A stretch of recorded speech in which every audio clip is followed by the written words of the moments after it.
Saluran siaran etnis Minang berjaringan, Korwil 15, Pekanbaru, Padang, Ranai, Tanjung Pinang, Batam, Bukit Tinggi, Stasiun Produksi Bengkalis, dan Korwil 16, Medan, Sipolga, Gunung Sitoli, Stasiun Produksi Tanjung Balai, dan Stasiun Produksi Nias Selatan.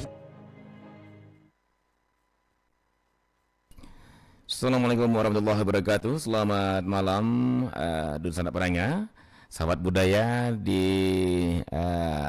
lingkaran Korwil 15 dan 16 RRI, yang pada malam hari kita bersama dalam siaran berjaringan RRI Korwil 15 dan 16 etnis Minang, Minang Maimbau, dengan topik yang kami angkat malam ini adalah eksistensi surau dalam budaya adat Minangkabau, ya.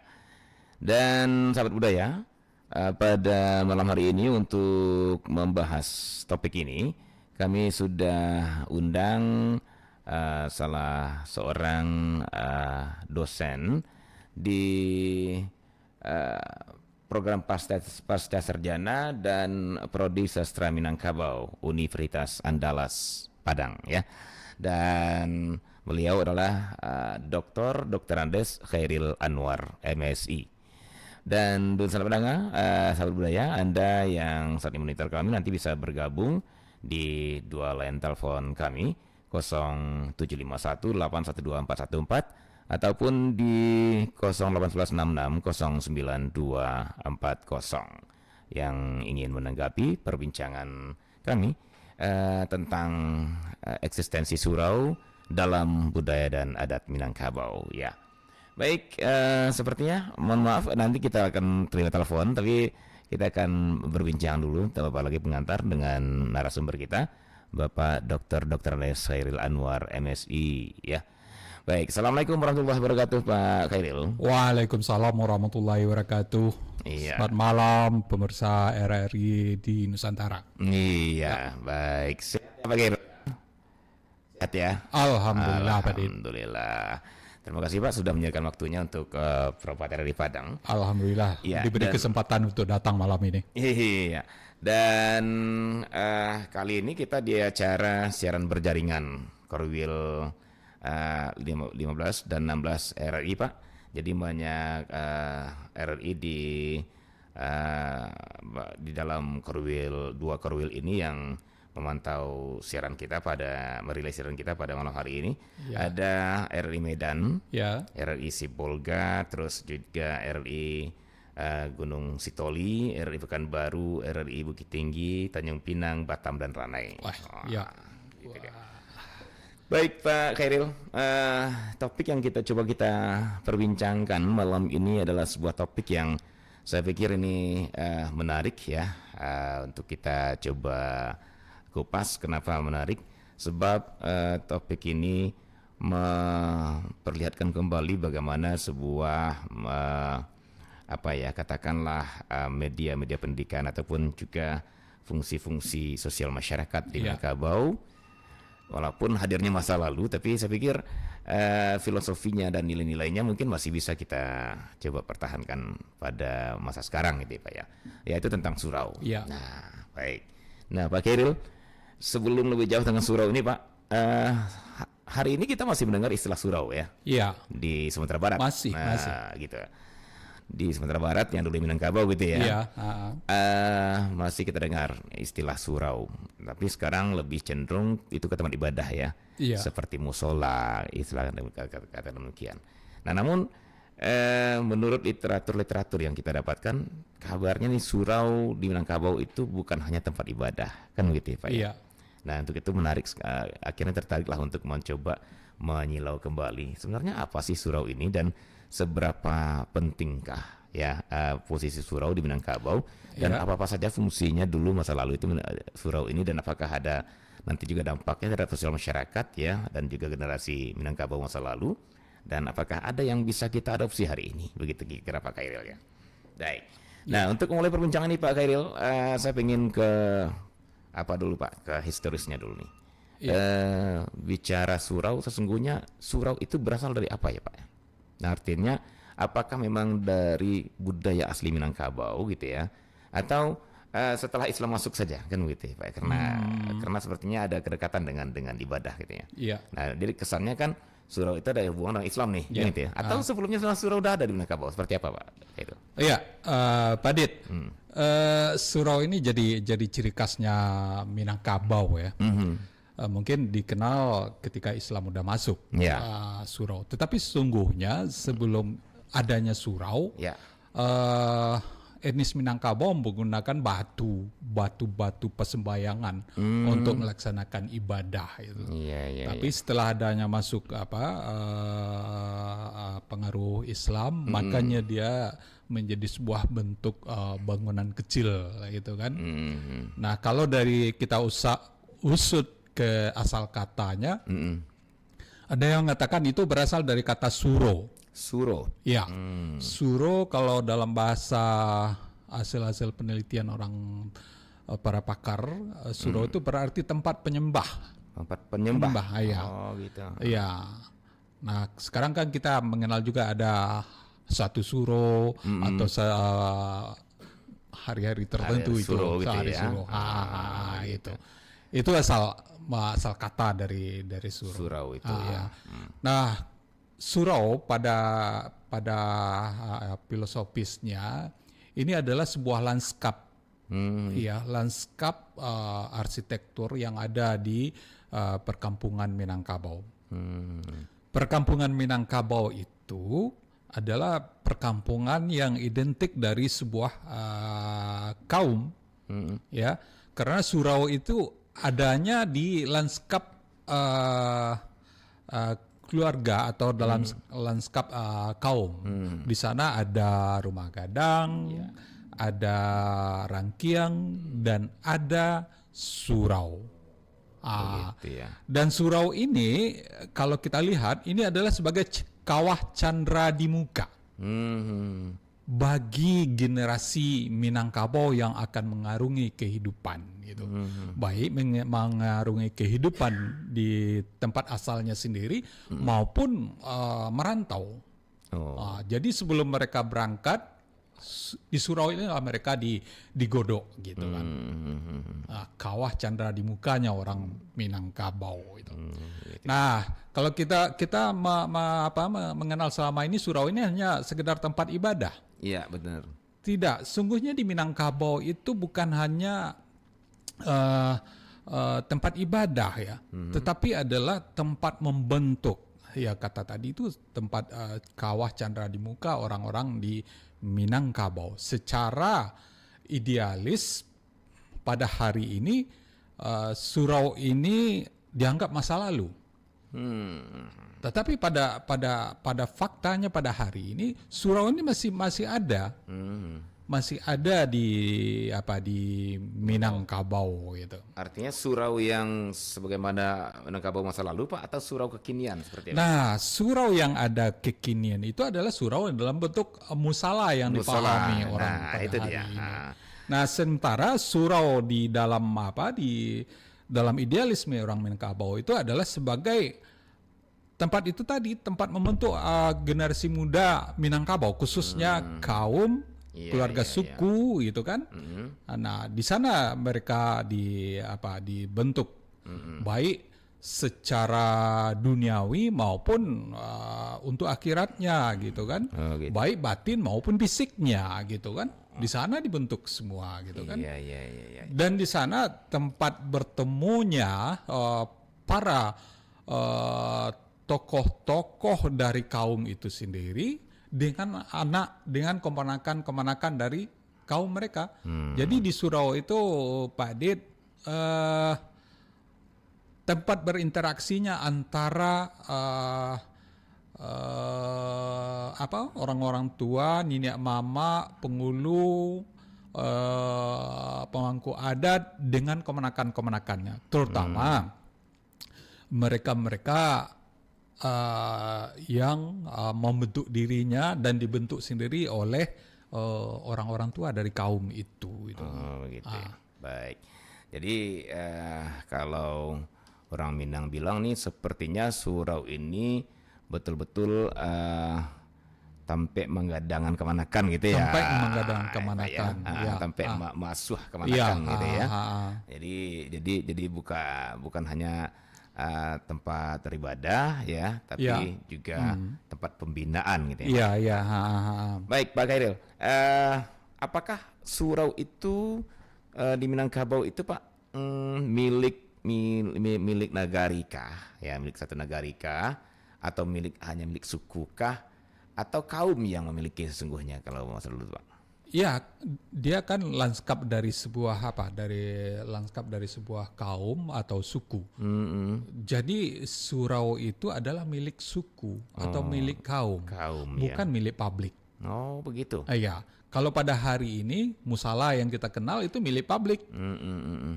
Oh begitu ya. Tapi yang di Minangkabau itu surau itu milik kaum, publiknya kaum ya.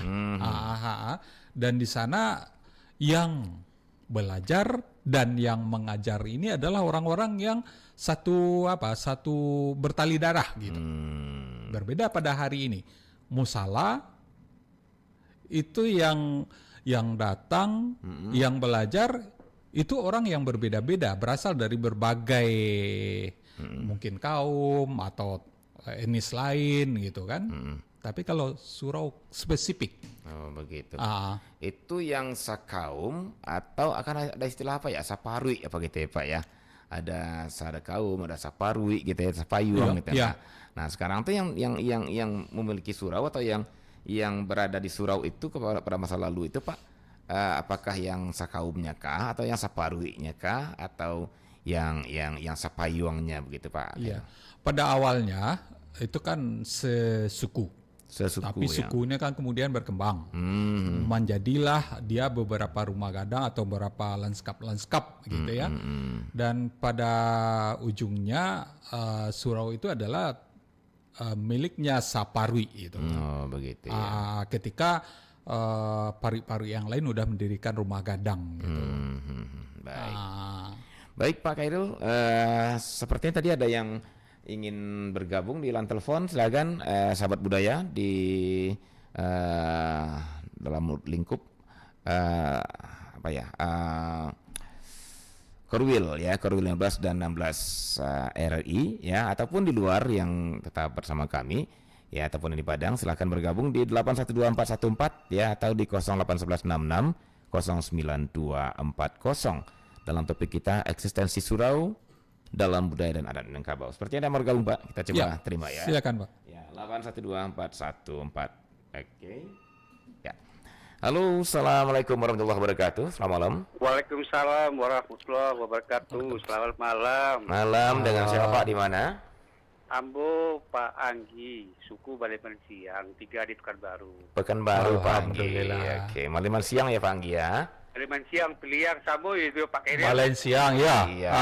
Piliang. Ambo lebih bapak ada. Kalau Minang, kalau kadang tua tuh bimbo Pak Ete, Mak Ete, Uncu, segala macam lah ya. Yo. Iya. Ini Mama salah, Mama. Mak Khairil. Itu Mak Khairil. Yo. Itu asli Padang. Iya. Oh, asli Pak. Mendengar cerita penjalian Mak Khairil tadi itu, karena mau masuk ketik-ketik dulu. Ambo taman SMA lah barangkau. Iya. Akan dilihat dari Aceh sampai ke Papua. Onde. Memang budaya Minang itu lengkap. Landscape-nya orang Minang itu ada rumah gadang, kaum, suku, musala atau surau. Surau ya. Surau itu mohon izin Mak Khairil. Yo, lanjut. Di samping beraja sampai mengaji, sampai beraja silek, sampai beraja patah petiti petua. Yo. Nah, kalau laki-laki masih kete-kete dan nalung kawin, wajib lalu di surau. Nah, Dulu betul. Betul. Nah, Pak Khairil semerasakan Pak ya. Nah, Ambo enggak leh. Abu pernah merasakan itu. Oh ya, Panggi pernah Panggi ya? Oh pernah. Oke. Abu asli orang Alai. Oh, Alai. Kecepatan Padang Utara. Iya Pak. Nah, Anda artinya di zaman Pak Anggi masih lalu di surau Pak ya? Padahal tuh ala maju tuh Kota Padang tuh. Oh, lama maju. Tapi kami nang kete-kete nan artinya nan lah sekolah SD lah ya. Ya. Nan lah balik. Itu lalu di surau. Oh, berarti masih ya. Oke. Nah, kalau mengaji, kalau ndak pandai mengaji, aduh kami baunya mak tuan tuh. Mengaji kami, dia cabut tuh. Iya. Kalau ndak isi kulah. Isi kulah ya. Kulah ya. Karena mau tuh. Nah, spesialai zaman kini surau itu atau musalah begini Allah baralia fungsi. Musalah mungkin itu lah dikunci lah bahasnya soal macam kalau dulu dah ada kunci dah. Iya. Bapak biasa. Nah, mungkin Mak Kairil do sana awak siapa nama dari Padang kok? Oh, iya. Do siapa kok dah? Bapak siapa kok? Oh Pak Al. Pak Adit. Oh Pak Adit. Ya. Ambo tuh saya batu acuk kali di Padang tuh. Oh iya. Zaman-zamannya Amtris. Oh, Pak Amtris. Iya. Oke. Jadi terus Pak. Jadi Ambo sarankan orang Minang nado di Padang ini kalau bisa generasi Z generasi yang terbaru gini kok tetap diajarkan manfaat faedah guna dan guno para dunyu surau itu. Baik. Kalau enggak ada pendidikan moral Minangkabau dah. Iya. Ada orang awak, dia orang Minang, bapak ibu dia orang Minang, atibo di rantau enggak malu ni ngaku orang Minang. Apa cerita kita makan dia? Iya. Setiap mau makan mulai dari Aceh, Papua, Bandung, Jakarta, Kalimantan, Bontang, Banjarmasin. Abo masuk ke Padang, caranya ambo tu misalkan pada hati, mau si Minang. Ambo makan cek. Iya. Makan rendang. Pasti tanya di orang kadai kok. Kalau ambo Pak biasanya kalau mau itu pas pakai bahasa Minang ditanya langsung dengan kadai kok. Bila tiba ada gempuang. Itu kalau pakai makanya orang nggak punya orang Padang. Iya. Nah, ambo cengok ngango aja. Bakal ngango dek. Awak nak ngerti do Pak. Iya. Dan orang Minang bos awak, ambo bos. Oh, gitu. Ambo makan pakai tinjang, nggak pakai kaki do aja. Iya. Jadi itu saran ambo makan budaya Minang kok mulai kini kok dibudayakan balik. Kini kok budaya anak-anak awak lah si budaya handphone.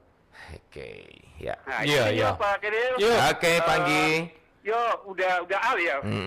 Boleh. Terima kasih. Assalamualaikum. Udah. Ya. Waalaikumsalam warahmatullahi wabarakatuh. Nah, itu Pak Anggi di Pekanbaru, Pak Kaidil ya. Jadi memang yang ditakutkan Pak Anggi tadi itu jangan beko kalau bahasanya Pak ya, sekali ai gadang, sekali tapian berubah. Nah takut tapian konyui. Nggak berubah lebih bagaimana. Iya. Oke, 8121414. Halo, assalamualaikum. Waalaikumsalam warahmatullahi wabarakatuh. Iya, dengan siapa? Di mana? Dengan Iwan Bang di Kendari. Oh, Iwan di Kendari. Ya, terima kasih banyak jauh-jauh ke Padang ya. Oke, Iwan, silakan Wan. Bang, walaupun jauh, kalau saya jelajahi, jangankan melewati lautan. Sekalipun badai menghadang pun kalau demi RRI saya lanjut. Waduh, blok. Terima kasih banyak ya. Baik, Iwan, ada mau ditanyakan Wan tentang surau? Kalau surau itu ada berapa Ada berapa macam. Maksudnya surau itu kan kayak musola gitu kan? Boleh. Saya mau menanya. Jadi mungkin pakai Irwan nanti jawab. Silakan. Maaf, ini dipotong dulu. Jadi begini, kalau surau itu kan kayak musola bentuknya kan, itu surau itu ukurannya berapa Bang? Misalnya 4x5 atau 4x berapa gitu? Oke, ukurannya. Oke. 5 kah atau 4x5 kah masalahnya? Ini dengan abang siapa Bang? Maaf sebelumnya. Ya. Dengan abang siapa? Oh, Adit ya. Oke. Bang Adit. Oh iya Bang Adit, kalau surau kita membicarakan masalah surau nih. Kalau surau itu bisa untuk sholat Jumat tidak Bang? Atau sholat apa lagi? Sholat kayak Idul Fitri gitu bisa kan? Oke. Jemaah di dalamnya begitu? Nah, nanti dijawab Pak Kairil ya. Oke, itu pertanyaannya ya. Yang lain ada pertanyaan, Bang Iwan? Kenapa? Yang pertanyaan lain yang ada nanti dijawab sekaligus sama Pak Kairil gitu loh. Narasumber. Silakan. Apakah kalau surau itu bisa menampung berapa jamaah? Gitu. gitu. Oke. Semua jamaah, misalnya 150 jamaah bisa ditampung di dalam atau sampai di luar tuh. Kalau surau tuh bagaimana anunya, bentuknya gitu, ingin saya tahu. Baik. Saya pernah bicara masalah surau, katanya itu tempat penyimpanan kayu begitu maksudnya. Penyimpanan kayu. Kayu. Baik. Oke. Itu kalau boleh tahu tuh di mana katanya? Katanya sih di Kota Padang, karena di sini saya masuk di Perompat Kendari gitu loh. Gitu. Baik, Bang Iwan. Tapi sudah relay, mudah-mudahan Bang Adit, terus siapa lagi tadi? Siapa? Pak? Satu lagi. Narasumber kita Pak Khairil. Mudah-mudahan Pak Khairil dan Bang Adit panjang umur. Amin. Kasih rezeki yang melimpah. Amin. Amin. Mudah-mudahan cepet-cepetlah kalau belum ke tanah suci, mumpung masih hidup, masih muda gitu. Amin ya rabbal alamin. Bisa ditransfer dari Kendari. Cuma doanya ya. Baik, Bang Iwan, terima kasih Bang Iwan. Ya, makasih. Assalamualaikum. Waalaikumsalam warahmatullahi wabarakatuh. Bang Iwan dari Kendari, Pak Khairil ya. Jadi dua pertanyaan, tadi ada Pak Anggi, ada Bang Iwan. Baik, mungkin jawab Pak Khairil. Iya, menarik ini pertanyaannya. Pertanyaan yang menarik kedua-duanya dari Pak Anggi dan Pak Iwan, gitu kan. Ya, untuk Pak Anggi, kita surau ini tuh sudah bergeser gitu ya. Kalau kita pahami surau menurut orang Minangkabau itu adalah surau tempat belajarnya para anggota kaum di sana. Pada hari ini surau itu sudah didefinisikan sebagai musala gitu. Dan musala itu berada di tempat di tempat umum atau menjadi fasilitas umum. Jadi di sana bukan hanya orang satu kaum. Bukan hanya orang Minang, orang lain pun bisa datang ke surau atau musala yang kita kenal pada hari ini, gitu kan.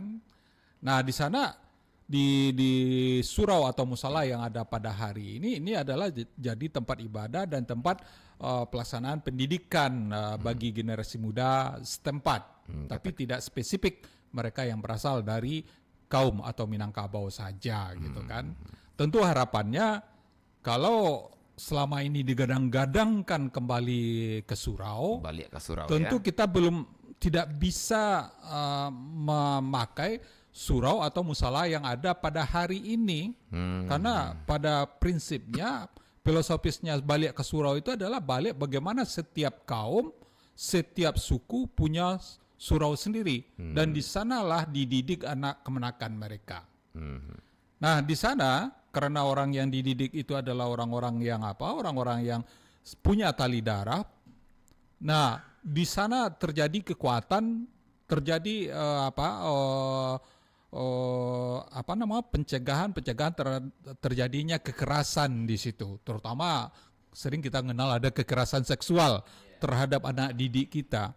Tetapi di surau di Minangkabau itu tidak pernah terjadi itu. Tidak pernah atau belum pernah kita dengar informasi terjadi kekerasan seksual. Karena yang mengajar dan yang diajar itu adalah orang-orang yang bertali darah. Yang mengajar punya tanggung jawab terhadap yang diajar karena dia adalah kemenakan dia sendiri. Tapi pada hari ini Pak Anggi, surau dan musala itu udah milik publik. Yang ngajar siapa? Yang ngajar kadang orang luar yang nggak tahu kita karakternya, perilakunya di luar, walaupun dia pandai ngaji, pandai membaca Al-Quran, tapi karakternya, perilakunya di luar kita tidak tahu. Dan itu kita sudah lihat banyak kejadian-kejadian di lembaga-lembaga seperti itu. Korbannya adalah anak-anak murid-murid dari yang belajar di sana. Gitu. Jadi harapannya memang kita berharap surau ini bisa menjadi basis kembali untuk penerusan keberlangsungan adat dan kebudayaan Minangkabau. Baik. Iya. Nah, untuk Pak Iwan tadi sepertinya memang dorongan ya Pak Khairil ya untuk bagaimana kita mencoba merevitalisasi surau gitu. Iya. Kalau pertanyaannya Pak Iwan tadi. Berapa ukurannya? Ya. Nah ini relatif. Relatif. Relatif ukuran surau. Pak Anggi nih masih nanya tadi yang di Kendari, Pak Anggi nanya. Enggak, Ya. Pak Iwan ya? itu yang di Oke. Kendari itu kan. Ya, ya. Jadi relatif itu. Pak Iwan Kendari. Berapa jumlah jumlah jemaah yang bisa muat di sana itu relatif Relatif, gitu ya. kan. Tapi yang jelas pada hari ini rumah ibadah musala sampai hari ini belum boleh dilaksanakan Jumatan di sana. Iya, betul. Karena ada persyaratan-persyaratan seperti yang dibuat aturan oleh Kementerian Agama gitu. Dan untuk pelaksanaan Idul Fitri. Jumat itu harus di masjid. Iya, betul. Sedangkan untuk pelaksanaan salat Id itu tidak berbatas. Boleh di masjid, boleh di surau, boleh di tanah lapang. Ya. Nah, begitu. Kalaupun Pak Iwan mendengar ada surau itu gudang kayu, mungkin nama satu tempat, bukan surau. Iya, bisa ya gitu. di surau gudang gitu ya. Surau gudang. Nah, ada juga tuh Pak Iwan, ada nama daerah gitu ya. Iya. Oke. Baik, terima kasih Pak Khairil untuk jawabannya dan Dun Sanak Pandanga, sahabat budaya, saudara pendengar, siaran berjaringan RRI Korwil 15 dan 16 malam hari ini. Kita dengan topik eksistensi surau dalam budaya dan adat Minangkabau ya. Baik, sepertinya ini rebutan masuk nih ya. Kalau tadi udah di 812, sekarang saya coba di 081166 ya. Halo, assalamualaikum warahmatullahi wabarakatuh. Waalaikumsalam warahmatullahi wabarakatuh. Iya, dengan siapa Pak di mana? Biasa anggota mengaji. Oh iya, ini Pak apa ya? Suara udah lama nggak ketemu di udara. Pak Rizal Koto. Iya, Rizal Koto. Oke. Baik. Bahasa campur-campur, Bang Ade. Oh iya, karena kita mau nyampur sekarang. Iya, karena ada banyak kita yang luar mungkin nggak ngerti bahasa kita. Iya, benar. Oke, Bang Ade. Ya. Selamat malam, Mas Dr. Khairil Anwar. Malam, assalamualaikum warahmatullahi wabarakatuh. Waalaikumsalam warahmatullahi wabarakatuh. Ya. Eksistensi surau yang judulnya memang. Betul. Kok sharing sedikit ulama. Yo. Biasanya lo bang itu dulu nanti ini dia Mas Khairil. Iya. Minangkabau. Minangkabau itu suku, nah terdapat Minangkabau, Surau, Lapau, dan Rantau. Jadi itu berurutan. Suku Minangkabau di atas diasuh di Surau supaya membekali hidup. Nah, kemudian tiba dia di Lapau, nah itu diadu, berdialektika antara mama kamanakan orang Ando dan sebagainya. Itulah surah pemecahan masalahnya dilatih sehingga tidak canggung sampai karena kerangkau. Iya. Nah itu. Jadi pertanyaannya Mak Kirim. Yuk. Secara lain memang surah itulah baru bahan. Tapi secara batin masa tidak. Ya. Itulah konsep orang Minangkabau enggak merasa, tapi secara lahir mungkin ya, tapi secara lahir enggak. Ya. Secara nilai ya. Nah iya. Ya, Tetap dijalankan oleh orang Minangkabau. Baik. Itu pendapat mau Kirim. Ya. Nah itu saja Pak Kirim. Yuk. Pak Kirim. Terima kasih. Bung Ade. Yo Pak Rizal. Terima kasih atas kesempatannya. Sama-sama Pak Rizal. Wabillahi taufiq wal hidayah. Wassalamualaikum warahmatullahi wabarakatuh. Waalaikumsalam warahmatullahi wabarakatuh. Pak Rizal Koto. Nah, ini sukunya Koto, Pak. Oh iya, Koto, orang kalau Koto. Kalau tadi orang Piliang ya. Piliang. Kalau Pak Khairil, Pak? Kalau Ambo Pisang. Pisang ya. Ya. Oke. Kalau Ambo Jambak. Sedang musim gitu. Sedang musim. Baik, di belakang Pak Rizal kita tampung lagi 0751812414. Halo, assalamualaikum. Waalaikumsalam. Ko rangawa sadonyo di Batam saputanyo. Batam, alhamdulillah. Jo siapa kok Pak? Mak. Dipakanalkan namo. Ya. Gago patin ikan tawa. Abi mangael lamo bona. Dato nikah kawin di Boygola. Ajis Mawil SE namo sebona. Oh, Ajis Maumil SE. Pak Jadi Ajis. sedikit saja yang ingin ditanya. Iya, Pak Aziz. Istilahnya tadi Pak Iwan sudah bertanya, ada juga yang nak tanya tentang salat Jumat tadi kan gitu. Tapi antara salat sunat tahiyatul masjid dengan surau ini apakah dibolehkan salat sunat tahiyatul masjid? Kan gitu. Jadi untuk tidak memanjangkan waktu yang lain, atau sengaja aja untuk bertanya atau pantun kelas sebuah kata penutup. Baik. Taruh kamiri di dalam talam tari persembahan dari jelita. Jatuh akhiri waalaikumsalam. Di lain masa kita bercanda. Assalamualaikum. Waalaikumsalam warahmatullahi wabarakatuh. Mak Datuk ternyata ya dari Batam. Baik Pak Khairil, kita tanggapi dulu Pak dua penanggap ini, silakan. Dua penanggap tadi Pak Rizal Koto Pak Rizal. Bagaimana, apakah memang surau itu tidak bisa muncul lagi atau nilainya bisa kita revitalisasi kan gitu ya Pak ya. Kalau Pak Mak Datuk Aziz tadi menanyakan tentang surau juga ya, silakan. Secara lahir ya memang udah berubah. Lahir ya. Tetapi yang lahir juga masih ada surau di kaum-kaum itu. Terutama di daerah-daerah yang perkembangan penduduknya masih masih tradisional dan jarang gitu. Tapi kalau udah di Kota Padang atau di kota-kota ini udah bercampur para urban gitu kan. Ya secara lahir seperti itu, tapi secara batin apa yang dikatakan oleh Pak Rizal itu ada ya. Terpelihara dia. Tetapi ya ada tetapinya. Ada tetapinya Bapak ya. Tidak mencukupi apa yang didapatkan oleh calon-calon generasi Minangkabau di surau-surau yang ada pada hari ini itu.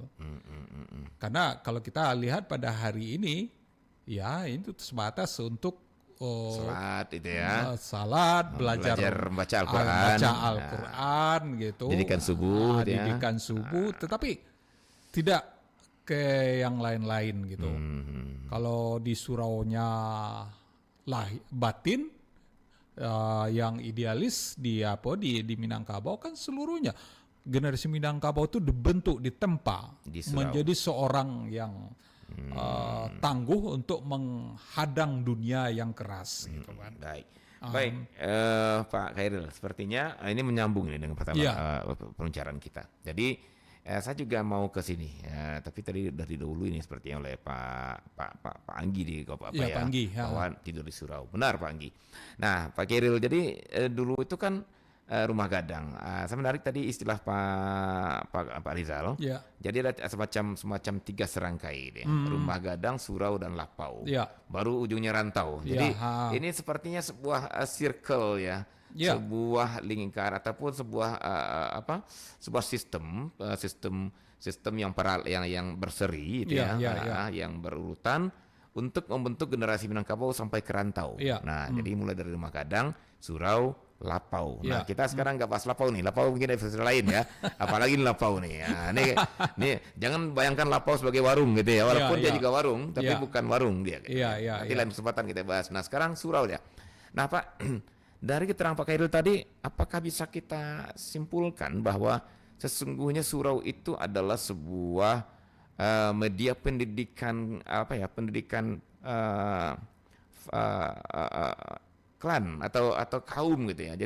Jadi bukan yang kita bayangkan sekarang. Di sana itu ada sebuah tempat ya, di satu tempat gitu ya. Satu apakah kelurahan gitu ya. Saya coba kenapa kita bandingkan supaya biar bisa lebih pas duduk persoalannya.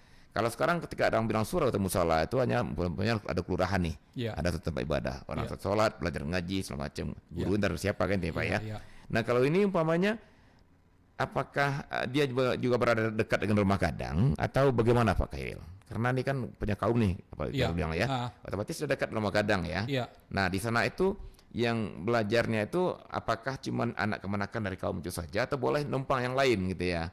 Dan apakah yang mengajar di sana itu mama-mamanya atau juga ada guru di impor dari yang lain gitu kan demikian gitu ya Pak Khairil. Kalau tidak berarti ini kan lembaga pendidikan keluarga. Begitu jadi Pak Khairil ya. Artinya kita hubungkan dengan semangatnya dari Pak Rizal Tanjung ya, Pak Rizal Koto ya. Barangkali semangat pendidikan keluarga ini yang jadi kita coba urut ya, atau kita coba pertajam Pak Khairil ya. Kan kata Pak Khairil tadi di batin ya.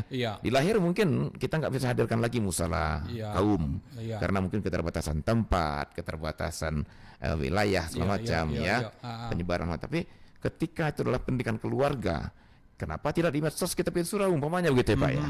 Iya kan? Bikin grup surau keluarga gitu umpamanya. Di sana kita saling bernasihat-nasihat.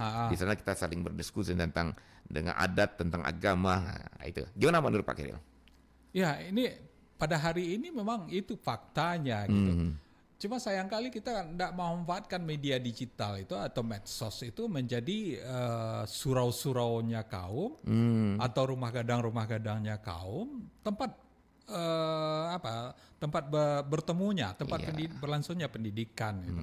Tetapi esensinya tentu sangat beda gitu. Ya dengan eksistensi surau dulu ya.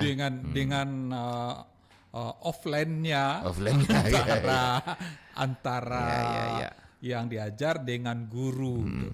Nah, tadi Pak Din katakan bahwa dia itu adalah untuk klan, untuk suku. Nah, apakah boleh orang lain? Ya, betul. Ini pertanyaan menarik.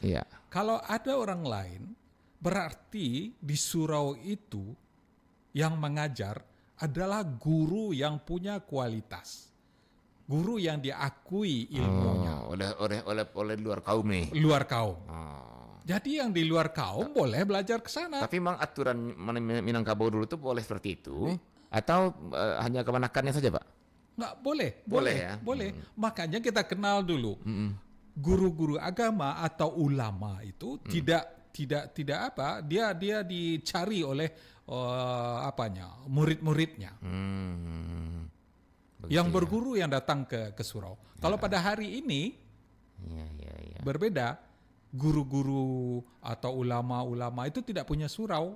Betul. Oh, begitu maksudnya Pak ya. Jadi yang ada di surau kaum itu, kalau levelnya udah ulama, kelasnya tadi udah punya kualitas dari segi agama, dari kemampuan-kemampuan duniawi yang lain, dia akan didatangi oleh para pencari ilmu agama, para pencari ilmu dunia yang lain gitu. Nah, karena itu dianggap suraunya. Dia berada di sana terus gitu ya. Iya, karena dia di sana, dia tidak berjalan. Gitu. Dia yang dicari. Dia yang didatangi, bukan dia yang mendatangi. Gitu ya. Makanya kata orang kalau ada istilah menuntut ilmu gitu ya. Menuntut ilmu. Dituntut sama dia gitu ya. Iya, seperti itu gitu kan. Oke, baik. Baik, dosen pendengar dan sahabat budaya serta pendengar RI di selingkaran Korwil 15 dan 16 ya. Silakan, kita masih di Minang Maimbau ya, dalam siaran berjaringan RRI Korwil 15 dan 16 dengan topik eksistensi surau dalam budaya dan adat-adat Minangkabau. Baik. Kita coba terima lagi Pak. Ya, seperti kita ramai malam ini Pak ya. Kenapa saya bilang dari awal kalau bicara surau itu seksi Pak.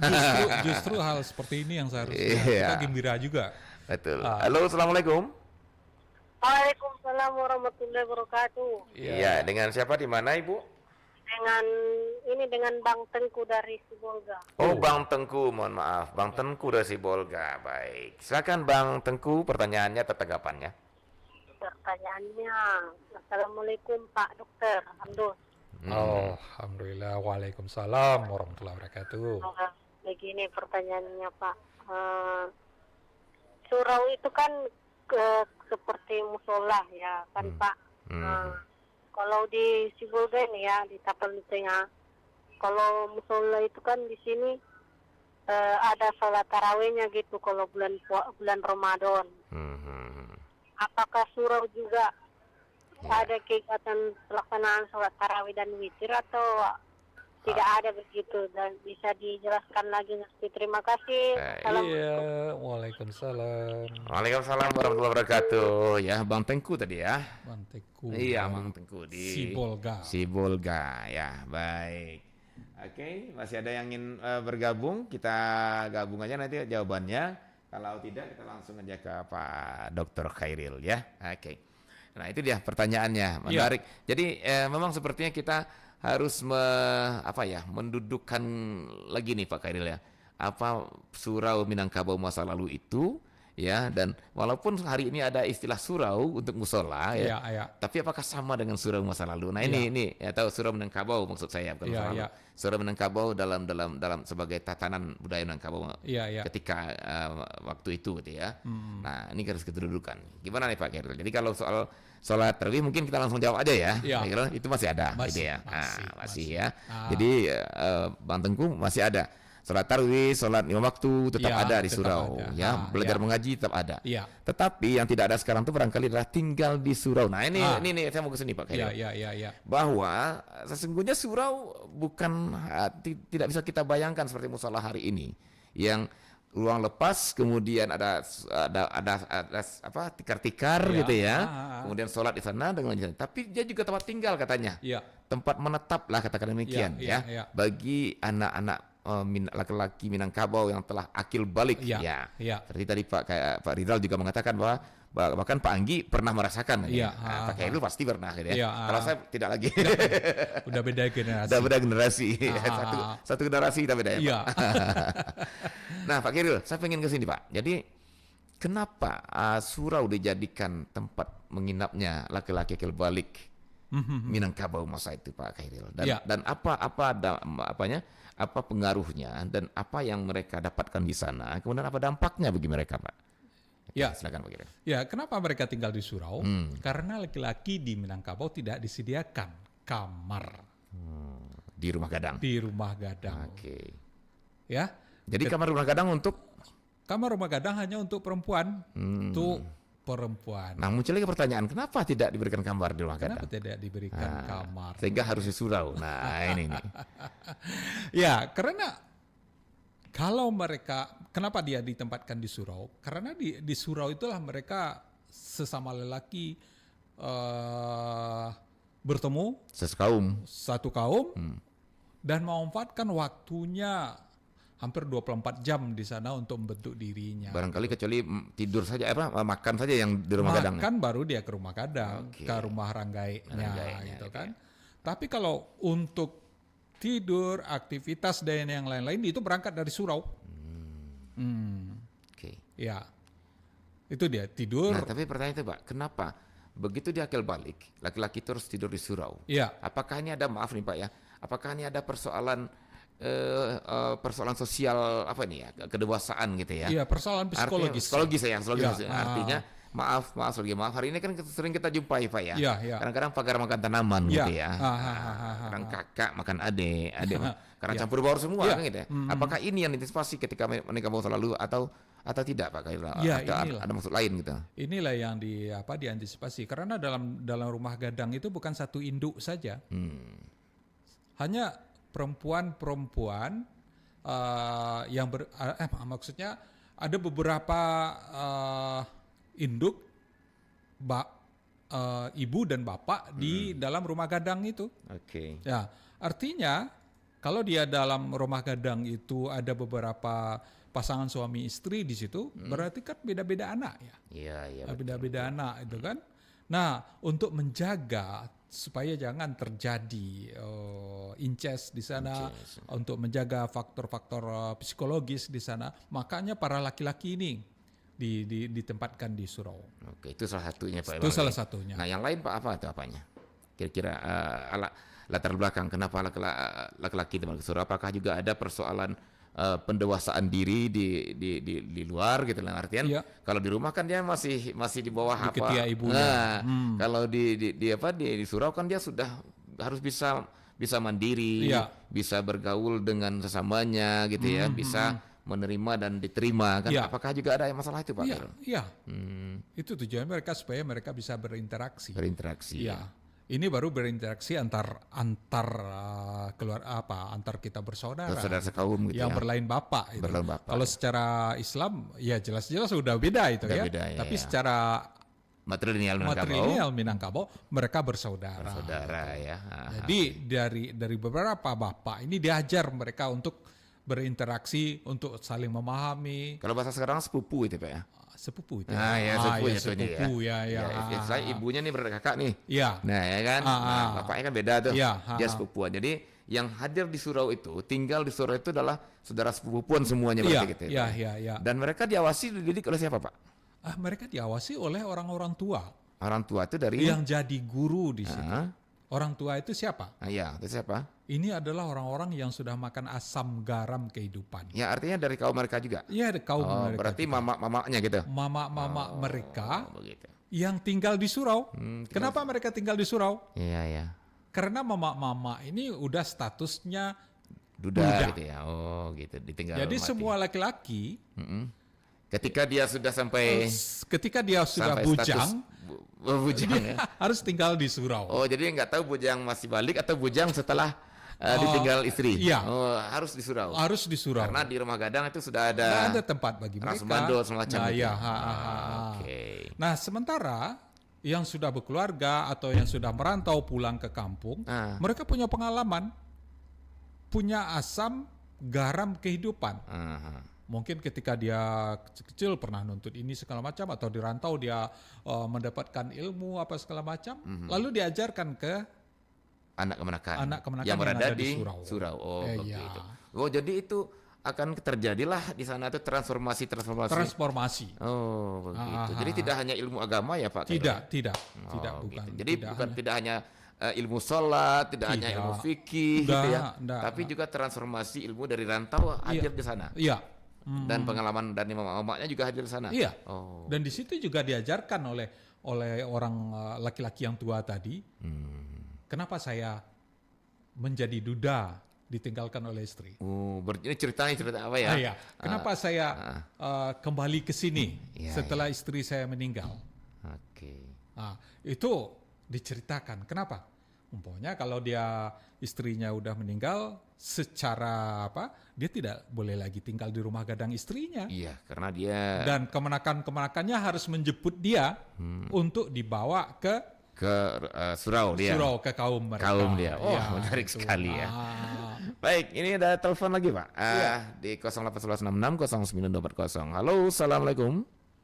Waalaikumsalam. Yuk, dengan siapa di mana? Malam kembali. Iya, ya Jesia kami ko. Ajo Marti. Ajo Umar di mana ko jo?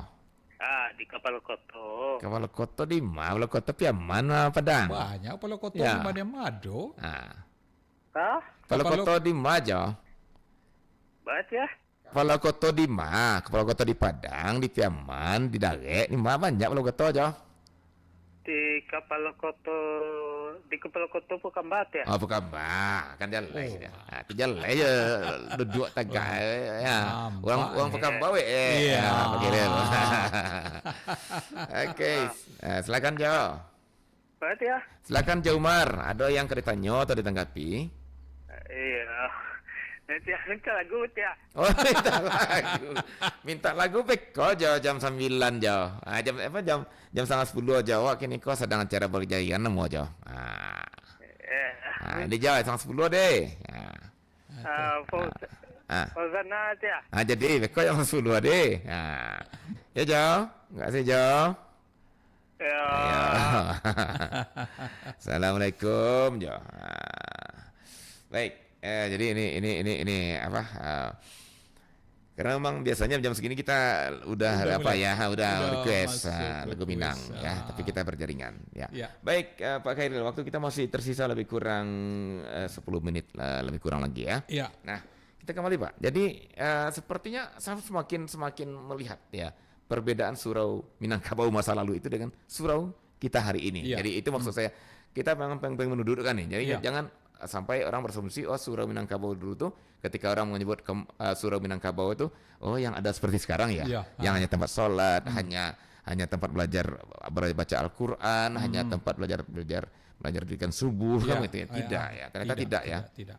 Oke, baik. Nah, kembali tadi berarti di surau itu betul-betul tempat penempaan berarti ya Pak ya, pendidikan lahir batin bagi generasi Minangkabau. Iya. Dan di situ diajarkan agama oleh ulama, diajarkan adat oleh mamae gitu ya Pak Khairul ya. Nah, terus juga apa Pak ya? Ada bilang ada hubungan dengan galanggang juga, dengan silat juga. Gimana jadi itu Pak?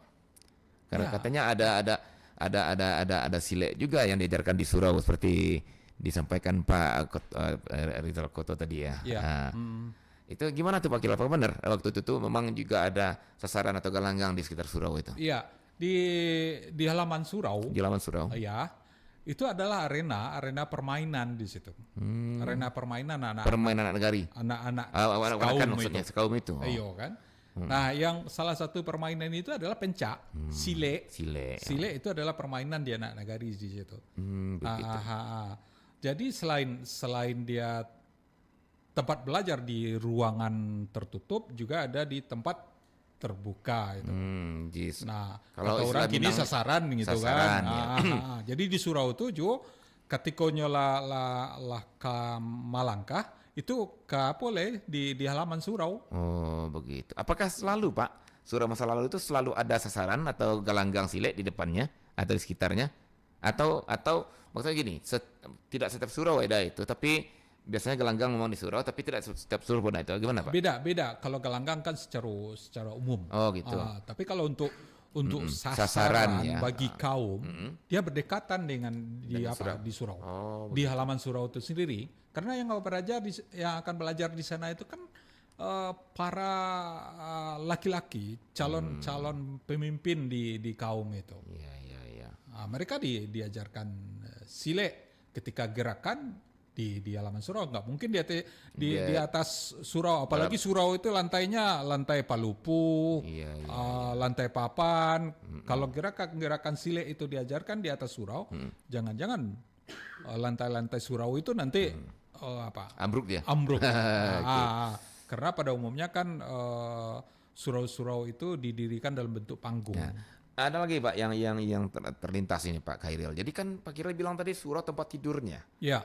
Para lelaki akil balik Minangkabau gitu ya, harus turun dari rumah gadang untuk tidur di surau. Mereka hanya kembali ke rumah gadang untuk makan. Setelah itu semuanya bersosialisasi di surau ya. Oke. Tidurnya di mana tuh Pak? Artinya apakah memang kita mau visualisasi nih Pak ya, karena kita mungkin pengen menggambarkan seperti apa surau. Apakah memang di ruang lepas tempat sholat itu saja atau ada kamar-kamar juga, gimana Pak Khairil? Iya, surau itu kan ruangan lepas. Ruang lepas ya. Ruangan lepas gitu. Dan asiknya di sana mereka itu tidur. Kalau mata terkantuk ya udah ngantuk matanya, udah tertidur aja di situ. Gitu. Pak Khairil pernah merasakan pasti ya? Pernah merasakan. Kenapa saya tanya itu? Karena memang Pak Khairil merasakan gitu ya. Iya. Paling jadi bantalnya sarung atau baju yang dibawa gitu kan. Nah, itu aja yang jadi bantalnya. Kadang-kadang nggak pakai bantal sama sekali gitu kan. Kalau di Kota Padang ya masih mendingan karena daerahnya panas gitu kan, nggak perlu pakai selimut. Tapi kalau di Agam gitu ya? Di Agam di daerah Dari itu. Kalau Pak Khairil di Agam berarti ya? Iya di Agam. Pak Khairil merasakan, dinginnya Pak ya? Dingin itu. Kalau kain sarung itu di elo katanya tersingkok kaki gitu kan, elo ke bawah tersingkok kepala gitu. Akhirnya membungkuk lalu supaya diselimuti oleh sarung. Iya. Itu pengalaman ya Pak. Itu pengalaman gitu kan. Nah, ya itulah pengalamannya yang sangat-sangat mengesankan. Kemudian mereka bebas saja di ruangan itu. Bebas di ruangan untuk tidur di mana saja gitu kan. Itu yang ada di surau. Tapi secara tak langsung sholat mereka terjaga ya Pak ya? Sholat mereka terjaga. Iya, karena ketika subuh otomatis mereka bangun, kan gitu ya? Subuh mereka dibangunkan oleh engkungkunya, mamanya yang ikut tinggal, tidur di sana. Betul, gitu nah, kan. ya. Ya, secara tidak langsung ada hak dan kewajiban antara mama dengan kemenakan di situ, gitu kan. Mama yang biasanya malas-malas salat di rantau, kemudian udah jadi duda, tinggal di surau. Malu sama menakan gitu ya. Malu sama menakan, harus rajin salat sekarang. Jadi dia kembali tempat hijrah. Tempat hijrah. Betul. Jadi kalau bagi generasi mudanya tempat transit gitu ya. Tempat transit. Sebelum ke rantau. Iya. Nah, kalau bagi yang dewasanya itu tempat hijrah. Tempat hijrah untuk bersiap-siap. Penyucian gitu ya. Penyucian. Baik Pak Khairil. Nah, terakhir ini Pak, bincang-bincang kita menarik sekali, namun waktu kita berjalan dan sampai di penghujung ya. Orang sering mengatakan bahwa pengaruh dari didikan, apakah itu didikan langsung atau didikan tidak langsung di surau itu sangat berdampak kepada kekuatan mentalitas kekuatan fisik generasi Minangkabau masa lalu itu, sehingga mereka ketika di rantau mereka nggak canggung ya. Mereka nggak katakanlah nggak susah beradaptasi gitu ya. Dan mereka powerful gitu ya. Itu terbukti banyak tokoh-tokoh yang akhirnya hadir yang disinyalir ternyata hasil dari surau. Pendidikan surau. Gimana nih Pak Khairil menjelaskan nih Pak? Iya, mereka itu kalau orang-orang Minangkabau perantau dulu itu tidak dibekali dengan rekening. Ya, nggak dibekali dengan rekening ya. Tapi mereka hanya dibekali satu punjin. Apa tuh Pak? Satu bungkus makanan di sana. Itulah yang mereka bawa untuk pergi ke rantau. Dan sasarannya apa? Ketika mereka pergi ke rantau itu apa yang dicarinya dulu? Iya, tapi hubungan dengan surau tadi gimana Pak? Iya, ketika mereka pergi ke rantau yang dicari itu tempat-tempat ibadah dulu. Oh gitu, surau tadi. Iya, apakah surau atau musala? Iya, kalau di rantau itu namanya bukan surau lagi ya? Bukan, mungkin langgar, musala. Iya, oke. Karena mereka udah terbiasa hidup di surau, mereka nggak apalagi nggak sungkan lagi di langgar, di surau-surau yang ada di tempat masjid ini gitu ya. Gitu. Jadi minimal untuk sementara waktu mereka aman gitu ya. Artinya tempat mereka tempatan pertama itu sudah jelas. Sudah gitu jelas. Ya. Nah, nanti dari sanalah mereka nanti mengembangkan sayapnya nih. Iya. Mau ke bidang apa gitu ya? Mau memanggaleh kah kan gitu ya Pak Khairil ya? Mau jadi kerajinan kah atau apakah dari tempat mereka menapik pertama gitu ya. Yaitu rumah ibadah juga. Karena mereka beranjak awalnya dari rumah ibadah tadi, dari surau. Rumah ibadah. Dan di surau itu kan mereka diajarkan bagaimana komunikasi, berinteraksi dengan orang luar gitu kan. Makanya ketika dia di rantau, mereka udah punya modal ya. Modalnya itu. Iya, mereka punya modal komunikasi gitu ya. Iya, modal komunikasi. Karena terbiasa berkomunikasi dengan walaupun saudara tapi lain ayah gitu ya. Iya, lain ayah. Lain ibu dan ayah. Ya, kalau pergi merantau itu yang cari dunsana dicari induk samang terlebih dulu ya. Jadi lebih penting induk samang daripada dunsana yang dicari di sana gitu. Nah, itu didapat lobbynya itu di surau. Di surau gitu ya. Kenapa induk samang yang harus dicari dulu? Kalau induk samang yang dicari dulu, kita bisa bekerja dan bisa menghasilkan. Minimal hidup terjamin. Iya, hidup terjamin dengan kita bekerja, mengabdikan diri di situ. Tapi kalau di dunsana, ya satu atau 2 hari boleh lah. Bila pulang aja. Oke, baik. Nah, berarti di surau juga tempat pendidikan mental gitu ya Pak Khairil ya. Dan kalau bahasa sekarang karakter dan soft skill gitu ya. Soft skill komunikasi gitu ya. Kemudian lobby mungkin juga ya, diplomasi mungkin gitu Pak Khairil ya. Ya karena saya bayangkan itu tadi mereka harus bisa hidup berkelompok ini dengan beberapa orang laki-laki lain. Yang walaupun satu rumpun, tapi mereka beda orang tua. Itu kan. Dengan kepentingannya. Jadi sebenarnya secara langsung di sana itu bakal terjadi juga kompetisi ya Pak ya. Iyalah. Mereka udah diajarkan hidup dalam apa? Dalam perspektif multikultural atau pluralis gitu kan. Gitu, mereka berasal dari berbagai bapak yang berbeda-beda. Bapak dan ibu yang berbeda. Ini sepertinya telepon terakhir, Pak. Ya. Kalau yang akan kita terima. Halo, Assalamualaikum. Halo, Assalamualaikum. Oke, baik. Terima kasih, terputus mungkin ada gangguan sinyal ya. Baik Pak Khairil, dan tanpa terasa kita sudah sampai di penghujung waktu kita, Pak. Perbincang kita tentang eksistensi surau dalam budaya dan adat Minangkabau. Ya Pak Khairil ya. Dalam siaran berjaringan RRI Korwil 15 dan 16 ya dalam Minang Maimbau. Nah, ya. Jadi dun sanak pandangnya dan juga sahabat budaya serta pendengar siaran berjaringan RRI Korwil 15 dan 16. Terima kasih atas atensi dengarnya. Namun sebelum berpisah Pak Khairil, ada closing statement yang ingin disampaikan tentang eksistensi surau dalam budaya dan adat-adat Minangkabau ini. Silakan Pak Khairil. Iya. Eksistensi surau itu perlu kita jaga terus, terutama bagi orang Minangkabau. Kalau dalam secara lahir dia tidak bisa kita pertahankan, tapi secara batin surau dijadikan sebagai pembentuk dan penerus kebudayaan Minangkabau. Karena surau adalah kawah candra di muka, tempat penggodokan generasi muda Minangkabau untuk masuk ke ranah memasuk ke dunia yang penuh dengan tantangan. Jadi surau ini selayaknya lah terus dihidupkan dalam pikiran orang Minangkabau. Kalau bisa